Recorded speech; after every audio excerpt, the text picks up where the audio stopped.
Hi friends, welcome to my channel. இந்த வீடியோவில் ஸ்லீவில் எப்படி லீப் டிசைன் கட் பண்ணலான்றதை பார்க்கலாம். முதல்ல ஸ்லீவ் மடித்து தைக்கிறதுக்கு இந்த மாதிரி ஒரு லைன் போட்டுட்டு அதிலிருந்து அதாவது அந்த கூட்டுக்கு மேலே இந்த பக்கம் ஒரு 2 இன்ச்சு மார்க் பண்ணிக்கோங்க. அதே மாதிரி அந்த பக்கம் ஒரு 2 இன்ச்சு, ஒரு 1/2 இன்ச்சு சேர்த்து 2 இன்ச்சாக மார்க் பண்ணிக்கோங்க. ஏன்னா நம்ம ஸ்லீவ் ஜாயின் பண்ணுறதுக்கு அந்த 1/2 இன்ச்சு. இந்த மாதிரி அந்த பக்கம் மேலே 2 இன்ச்சு, கீழே 2 இன்ச்சு மார்க் பண்ணிவிட்டு இப்போ நீங்கள் ஆம்ஹோல் ஸ்கேல் எடுத்துக்கோங்க.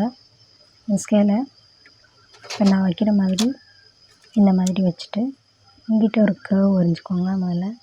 அதாவது நடுவுலேருந்து வரைஞ்சி இந்த மாதிரி ஒரு கர்வ், ஸ்கேலை இந்த மாதிரி வச்சுட்டு இந்த பக்கம் ஒரு கர்வ். இப்போ நான் ட்ரா பண்ண மாதிரி இந்த மாதிரி நீங்கள் ட்ரா பண்ணிங்கன்னா ஸ்லீவ் பர்ஃபெக்டாக வரும். நம்ம நார்மலாக சும்மா கட் பண்ணுறதோட இந்த மாதிரி அளவுகள் வச்சு வரைஞ்சி கட் பண்ணும்போது லீப் டிசைன் வந்து பர்ஃபெக்டாக இருக்கும். இப்போ நம்ம அதை கட் பண்ணிடலாம்.